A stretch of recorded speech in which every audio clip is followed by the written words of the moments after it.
Go. Welcome back to Two Marks and a Spark. AEW All Out just ended. You know, that show started at 7 o'clock and it still went until 11 somehow.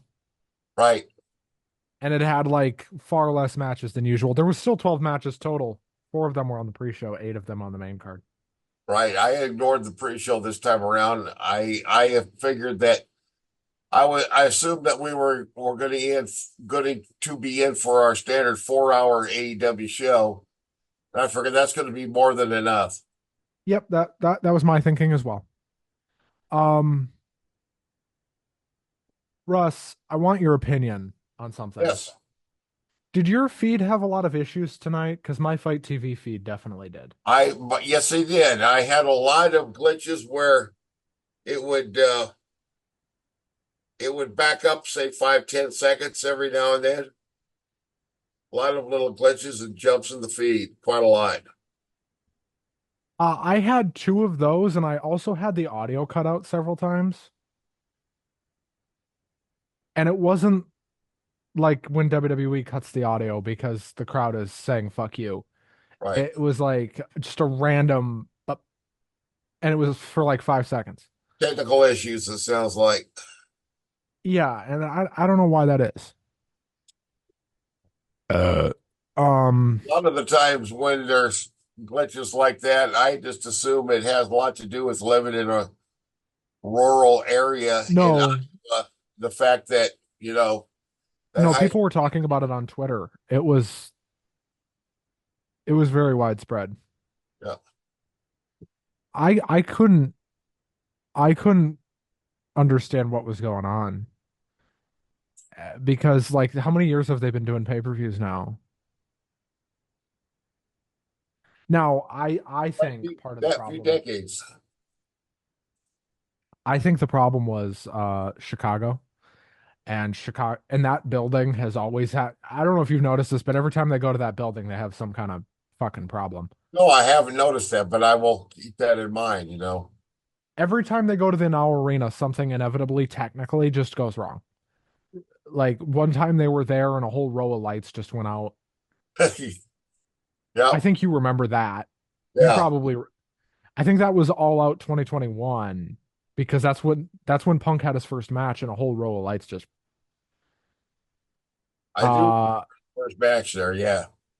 and like they just have had random issues with that building, which is why they stopped going there for a while and started going to the United Center when they could actually do They that. need to get rid of all the gremlins in the building, right? Well, that building's really old. Yep. I mean, the United Center is not exactly new, but that building's really old. That building that they were in tonight is really old. Seemed like they had a pretty good crowd though. They did, I believe. I will check for an official And it was a number. Chicago crowd, that was for sure. Well, here's the thing. Those Chicago crowds are always going to sell. Um, we'll talk about something that's not selling a little bit later on in the show. So they were, wow, there was actually less people than I thought. There was only 8,305 tickets distributed for tonight. All right. That's a smaller crowd than I expected. Yep. Um, I thought they had 12. That's what it looked like to me. It looked like 12,000, but was a little less. So this show opens with Daniel Garcia and MJF, and these two proceed to have an incredible fucking match immediately. Very good. Right off the bat, this was an excellent match. And this was the match to me where he stopped being Danny. Now I'm going to have to call him Daniel. I mean, this was a match. No dancing. First time I haven't seen him dance in a while. He's a lot more serious of a contender. And I really like this Daniel Garcia. He didn't win, but he looked awful good. And his contract is coming up soon, and he hasn't signed a new one. So we'll see what happens with him. Well, I tell you Overall, what, any company could benefit from having him on the roster because oh, I definitely. think he's come a long ways just in the last year. Big Well, improvement. Well, we've seen now he's comfortable in just about every role. He's done the serious, he's done the goofy. Right. Really, how much more can you ask of him? Yeah. Very good match. MJF ends up getting the win on a roll through, but it was a fitting way to end the match. Yes. The next match, however, I don't have much nice things to say about it. This was a waste of time for me. This is, Claudio Castagnoli and Wheeler Yuta really tried their best here, but the Young Bucks just were not having it. Uh, I don't think that their styles really mesh very well. This was seemed like kind of a clunky match. It had a lot of cliched spots that we've seen a million times over and over and over. and it was the Bucks doing all of them. Yeah, yeah. Claudio and Wheeler were like, "Hey guys, we should try to have a good match," and the Bucks were like, "Fuck that." And it ended as I thought it would because, Young Bucks still champion. It's the part of the company that I don't like, when the EVPs are the tag champs. Well, that match sucked. It went about 15 minutes. It was 14 minutes too long. Right. Anyway, we're moving on. This next one Then was much better. a match of the year contender immediately followed this. And this is what I meant when I was talking to you earlier, where you would watch one match and think, "Wow, this show is great." And then you would watch the next one and think, "Is this the same fucking show? Right. Am I Yeah, watching Will Ospreay Dynamite?" versus Pac for the what international championship. I almost said intercontinental, international. I wouldn't have blamed you if you said Intercontinental. And yeah, Will Ospreay. Every match I see him, he just gets better and better. I'm so impressed with him. When I was ignoring Japanese wrestling for a lot of years, I missed an awful lot of good matches from some of these guys, including him. And now Right. I have to go back and try to find the recordings and play catch up. Well, Osprey has always been one of the best going. He's just kind of a natural at this. He's always been very good at this, and he has another just A caliber match. And he ends up getting the win here and he retains the title. And they set up later with an angle with him and Ricochet. It seems like we're getting a rematch of that, which I can't wait for before Ricochet inevitably ends up getting the Keith Lee treatment and being relegated to Ring of Honor. Uh, That I hope that doesn't happen. Is that where Keith Lee is? yes. Okay.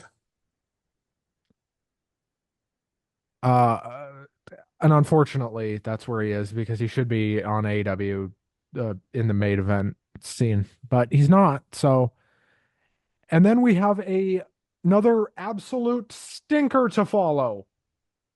Oh man, I this really, really this one this one just hurt my heart to tell you, brother. It hurt my heart. Two of Russ's favorites just went out there and had a fucking stinker. Yeah, and in every cliche, they broke the Spanish announcers table. They had uh, they had the thumbtacks. They had the tables. Russ, you're forgetting something. What's that? They did a light tube spot. Oh yeah, yeah, the light tubes. That's right. Yes. Yeah, and that I thought, well, now we're scraping the bottom of the garbage barrel there. This is true Eh, garbage wrestling when you got light tubes. when I saw that spot, I said, "Oh my God, they just they just jumped the shark. Yep. They just jumped to the damn shark." And for those of you that don't know what that means, when a show Right. jumps the proverbial shark, the Sure. quality does this. Happy days. That's right. I tell you, this match, it's just such a disappointment, such a waste of good talent. Such a waste. A real waste of two very talented wrestlers. And I hope they get over this shit and get back to some real wrestling. Well, next we had a four-way for the Continental, not Intercontinental, just Continental Continent, Championship. yes. This was all right. I actually thought this was good. For a four-way, this was pretty good. Okada ends up retaining. It was Okada, Orange Cassidy, Takeshita, and Briscoe. Okada retains. I I did not think this match was great, but I did not think it was bad either. Right. It kind of fit where it was on the card. And yeah, Okada wins. And they're definitely teasing Okada versus Takeshita. And give me all of that. Yeah, that right there is one that would be a pay-per-view caliber match for sure. And I cannot wait for them to do it. And then we had the most confounding match on this card, and I don't know how to make sense of any of it. The TBS title match. Hikaru Shida and Mercedes Moné. This match made no sense from the And they top start. it all up, but it made no sense. But the problem with it is whether it was a good match or not, and this maybe has to do with the general lack of buildup for the show. I didn't care about this match. I don't. I've listened to Mercedes Monet's promos. I've watched her matches. I don't care anything. I have nothing invested in her as a wrestler, as a character. I mean, I get zero out of her. I will grant you, I fell asleep for about 5 minutes of this match. There you go. Well, in a 4 hour show, it's not uncommon for one to nod off. For one to just maybe pay a little bit of a visit to the dreamland. That's right. I, it was about 5 minutes of this match that I nodded off. Well, you didn't really miss anything, brother.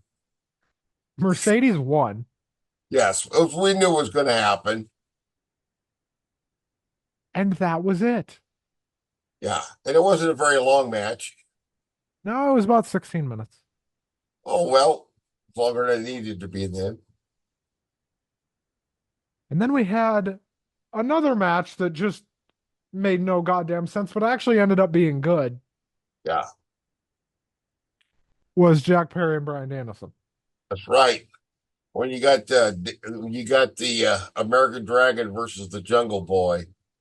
Like I said, So, the initial why he took him on as the first challenger for the title that doesn't make sense, but it was a fairly decent match. right, they have a good match, and then Christian Cage teases cashing in after Danielson retains. And then we get the angle of the century. I didn't see this coming. Did you? I hadn't heard it No, first. Didn't see hint. Absolutely did not see this one coming at all. Go it ahead and was tell it was folks what happened if they didn't see it. okay, so the BCC's out there celebrating with Danielson. Everything looks generally normal. Like, okay, we've seen this movie before. Right? And then out of nowhere, and the camera almost missed it, Claudio just boom from underneath on Danielson, just decks him, and Danielson looks up at him like, "What the fuck? Did you just hit me? Yeah. Like, you motherfucker? Did you just punch me in the Big mouth?" surprise. And then Moxley pulls out a plastic bag. And I couldn't believe it. Moxley pulls out this plastic bag and fucking puts it around Danielson's head. I'm like, and JR and Tony Schiavone and Taz all sell this so well. Yeah. Excalibur, for once, shut the fuck up. That's right. Uh, They did a JR great was job. on his A game tonight Oh, he anyway. I was. actually, He did really well. He said in 50 years of wrestling, this was one of the most disgusting things he'd ever see. which, you know what? I kind of agree with him. Yeah. Yeah. And it came out and nobody saw it coming. Total lack of surprise. And Total lack of total and if there's surprise. and if there's two people I want to give major credit for this angle, one, Wheeler Yuta for selling this like, oh my God. Mhm. And two, Marina Shafir. Because I thought Shafir was awesome here. She didn't have to do anything. She did Right. exactly what she needed to do. She stood there and she shouted orders, and that's what she needed to do. Right. Be And interesting to see how they're going to use her in the future because I thought that she was, so far she's been untapped potential. well, they haven't really been using her. Right. Now they're going to because, and you know what's funny about this? If you go back and watch one of the podcasts that Renee and John Moxley did together before Renee signed with AEW and that whole thing happened, and her podcast ended and whatever. If you go back and watch that, he pitched almost this exact thing with him and Marina, Oh, really? almost to the letter. Not the whole turning on Danielson and the plastic bag, and although he probably pitched that too, uh, just not on the podcast. Right. Well, certainly was an interesting ending. It'll be interesting to see And where they go from here. Danielson is out cold in the ring, and finally the rest of the BCC leave. Claudio, who has been holding Yuta back this whole time, like just has him in a fucking vice grip, lets him go, and Yuta sprints and slides over to Danielson. Basically does a baseball slide in. And the fucking crowd is chanting, "This is murder." Yeah, And Tony Schiavone said, "Aren't there any damn police in the building? What the hell's going on out here?" that's right. Oh, it took me a minute yeah, this is murder. It took me a minute to understand what they were saying. No, I knew it right away. I was like, "This is murder." Oh my, I couldn't believe it. I I couldn't believe this angle. I couldn't believe that they did this on this show. Well, they've been wondering, I read speculation recently. What in the world are they going to do with the Blackpool Combat Club? Are they going to get some Break them new up? members? Are they going to break them up? What are they going to do? Well, I guess they decided it was time to break them up. Since none of them are from Blackpool, England, and the one guy that was from Blackpool was the first one to leave. Well, Pac is from Blackpool, and Pac is in the group now. Oh, I thought only Mr. Regal was from Blackpool, England. Well, that was the case until Pac joined. Right. Okay. Thank you. Although, although I think Pac might actually be from Newcastle. Which, one moment, we're gonna find out how far away Blackpool is from Newcastle. I don't think it's that far. If I remember correctly, it is not that far.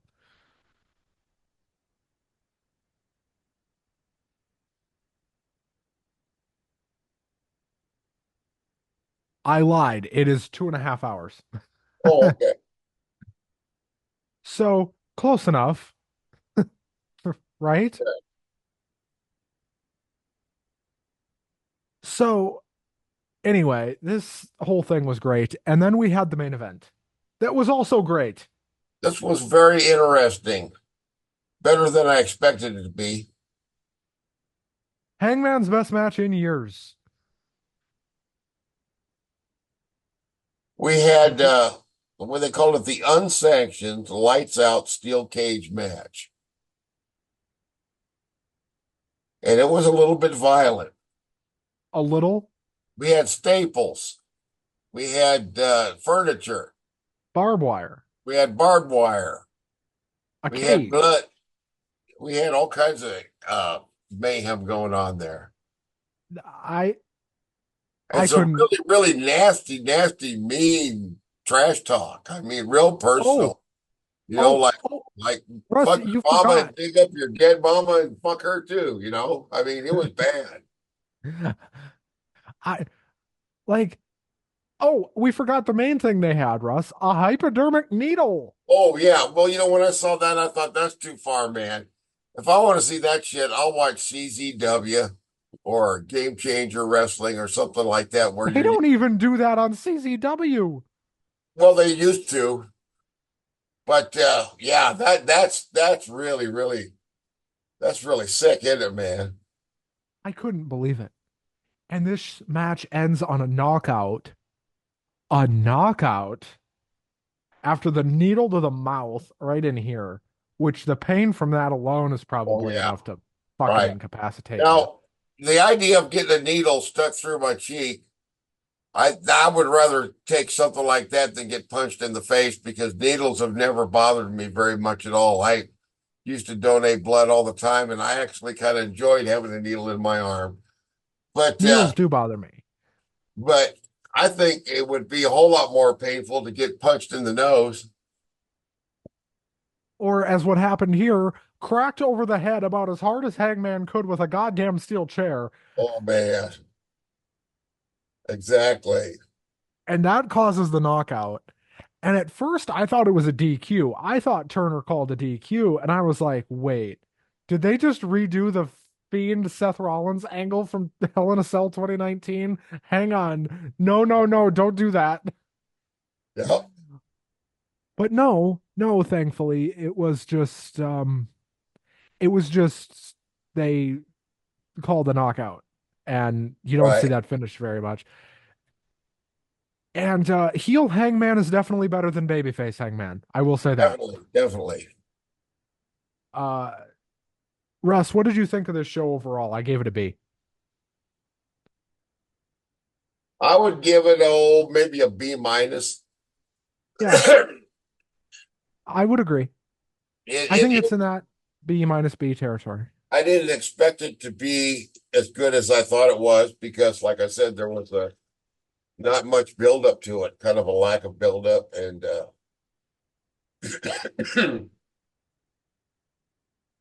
just in general, So, Russ, Yes, sir.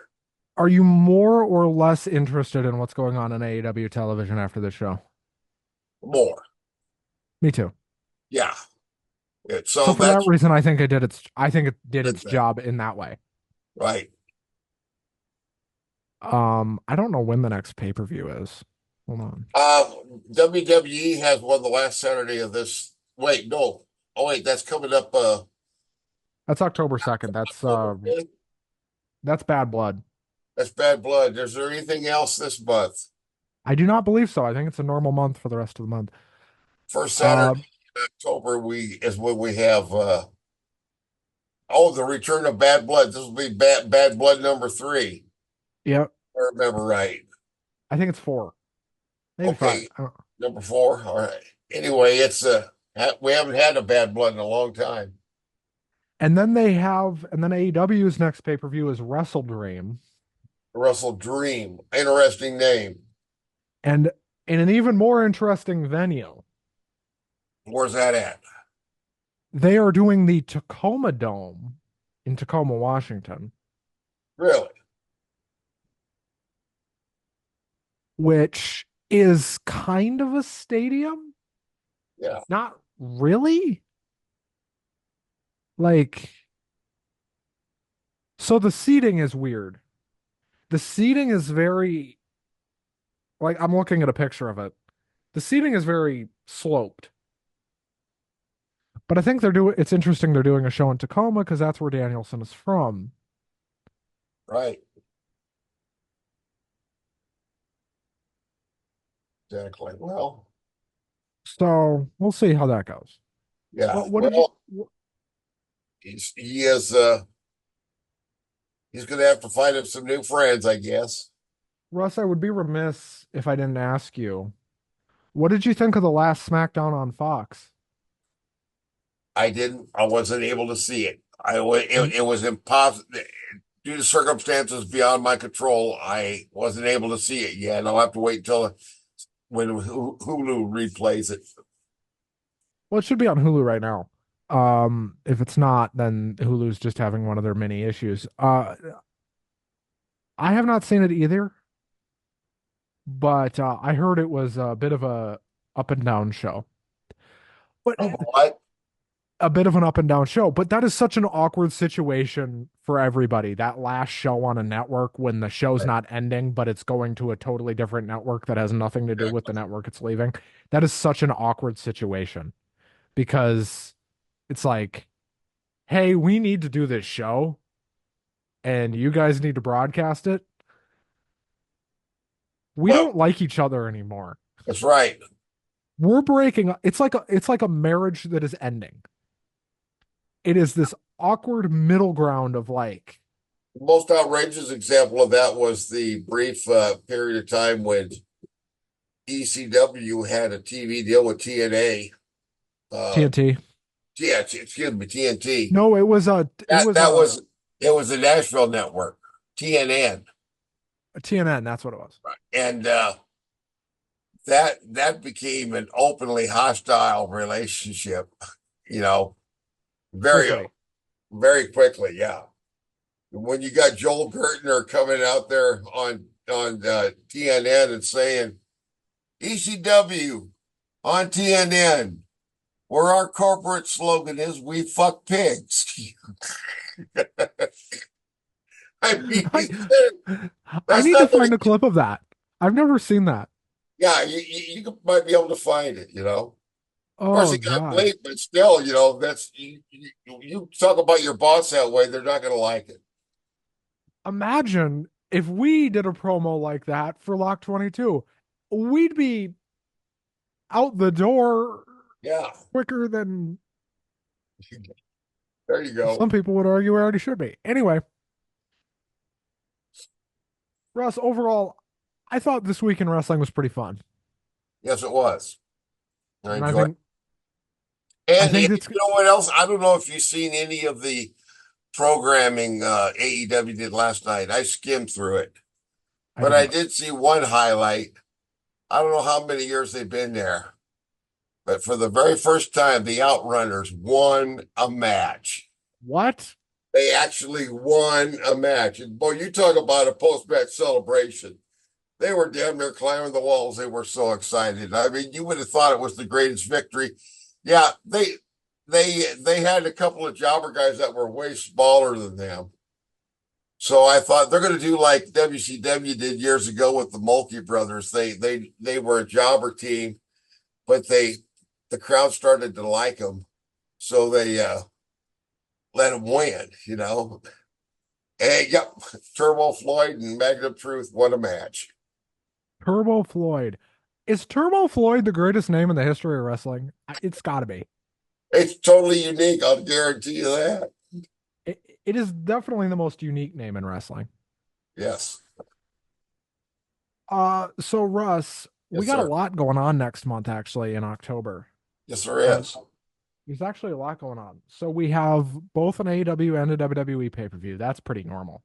Right. But we also have the Maple Leaf Pro shows, the Scott Demore promotion. And Correct. I would like to cover those. Um, Yeah. Do you know what will those be available in fight? yes, Okay. you can. It's a 2 night show. They're doing 2 nights, and I think you can get them as a combo. They have not announced the card just yet. They haven't announced, and this is a bit weird, that they've aligned with two other promotions. So they've got to deal with a Qatar Pro Wrestling company called QPW Okay.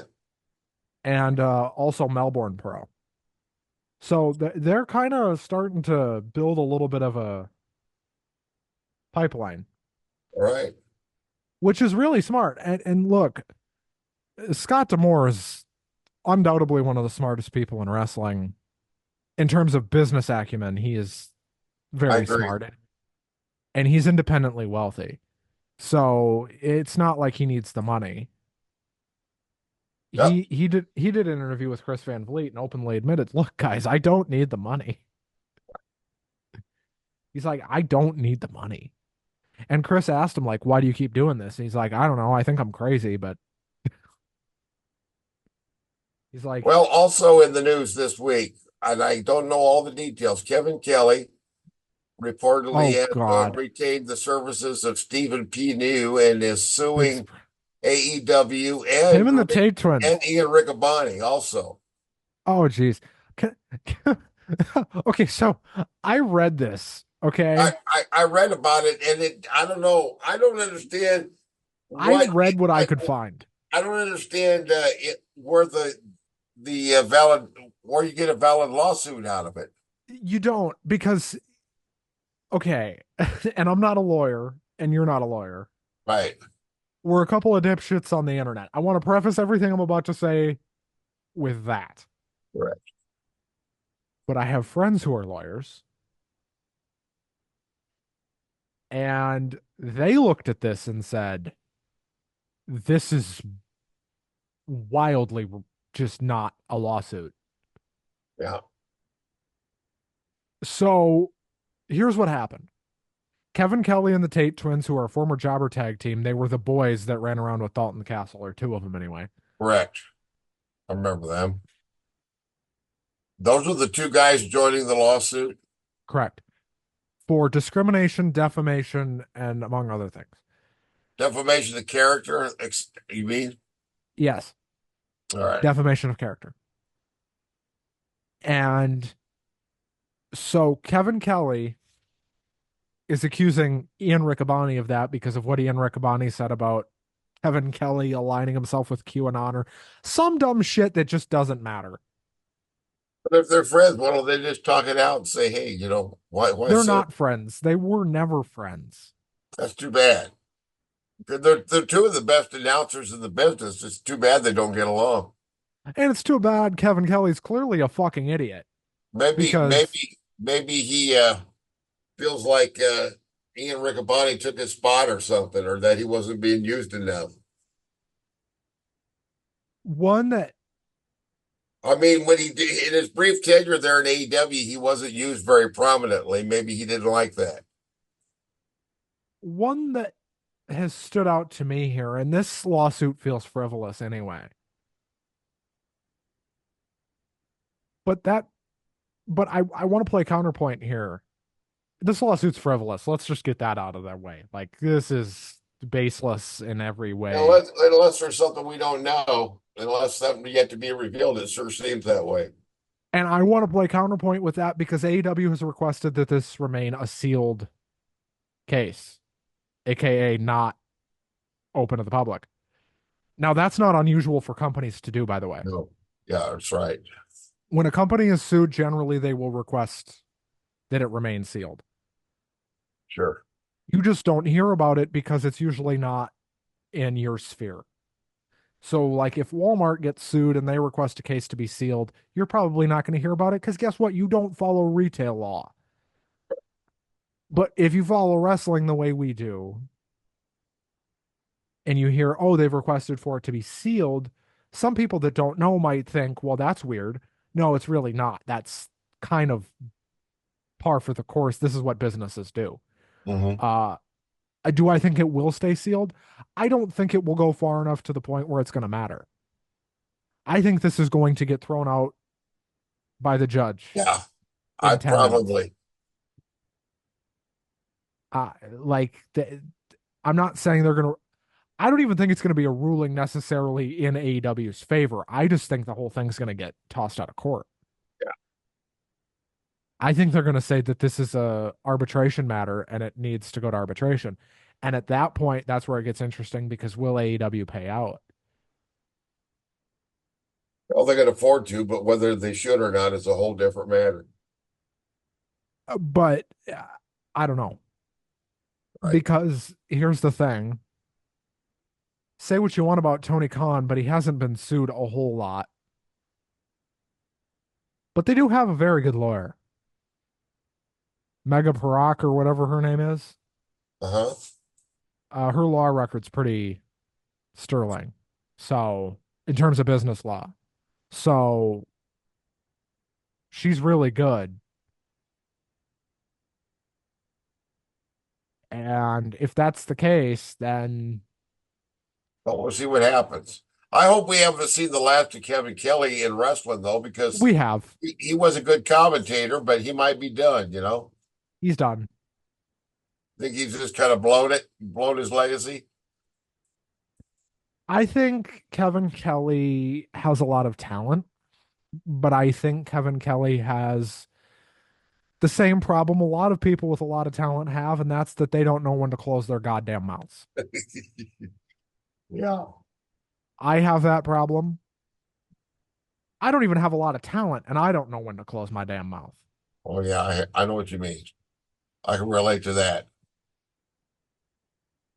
Like, it happens to the best of us. Some of us just don't Right, know when to shut the fuck up. right.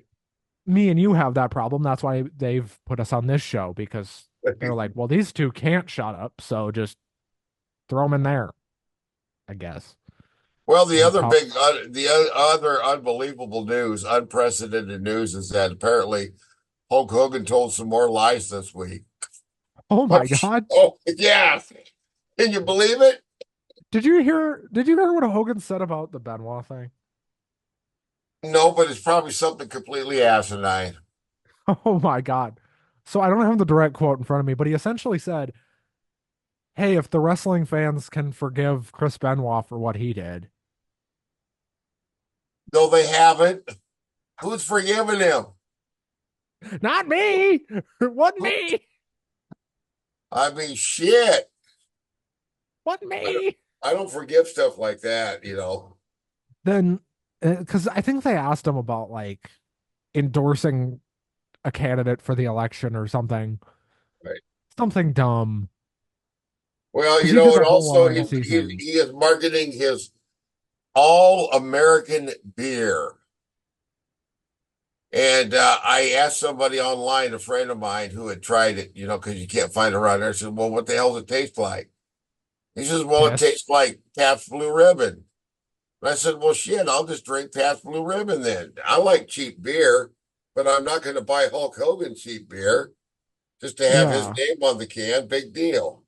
If I want to drink cheap rot gut beer, I got my PBR, I got my Miller, I got my Coors, you know. Bud Light. No, I don't drink light beer.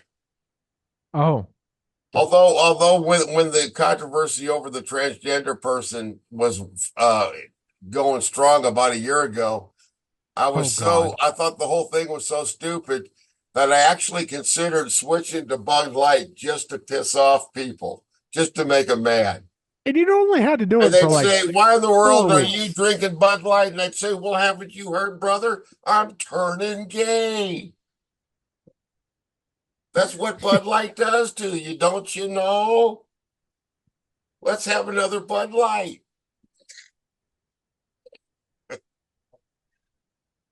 Okay. Okay, Well, this show's off the rails now. all right, yeah. And I'm not even drinking, man. I'm drinking Kool-Aid tonight, you know. So Is I that got no Kool-Aid? excuse. Is that Kool-Aid laced with something? No, it's not. Perhaps, Not. perhaps crazy juice? Anyway, Not yet. well, Afraid folks, not. it is almost midnight Central Time as we wrap this show up. Good show Russ, overall. Like I said, B minus. B minus. I would give us an A plus for our Of show course, tonight. we always deserve an A plus Well, that's because we're and a egotistical. 4.0, if you will. That's because we have an ego That's that right. is very, very fragile. Anyway, folks, thank you so much for watching. Go check out everything else here on Lock 22. NFL is back, so go Yes, it check that is. out. Like, comment, subscribe. You know the deal. Subscribe, especially. And we'll see you next week. Damon, play our fucking music.